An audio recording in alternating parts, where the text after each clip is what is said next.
कालेले के भन्ने अरे भाइ चक्लेट दाइले के भन्ने अरे इम्पोर्टेन्ट टाइम हो बुढीको इम्पोर्टेन्ट टाइम यो एकछिन गएको न एकछिन यो वान मोमेन्ट खिचेर जाउँ न यो चाहिँ के हो अच्छा अचार यो चाहिँ खोर्सानी आँप अनि यो चाहिँ के हो फेरि लसुनको अचार त स्पेसल यो चाहिँ कहाँबाट आएको चाइनाबाट हो कि इन्डिया हङकङ ब्याङ्कक लन्डनबाट रे लसुनको अचार लन्डन अब यसो चाहिन्छ भने म्याप्स वाट्सएप नम्बर दिइराख्नु नि तपाईँको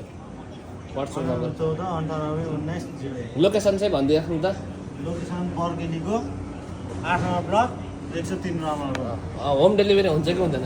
होम डेलिभरी पनि हुन्छ पैसा दियो भन्छ हस् त धन्यवाद तपाईँहरूलाई पनि खानु मन छ भने नजिकैको रहेको 103 मा आउनु होला होम डेलिभरी पनि हुन्छ वाट्सएप नम्बर एकचोटि फेरि भनिदिनुहोस् त 14 ल है त अर्डर गर्नु होला एकचोटि चाख्नु होला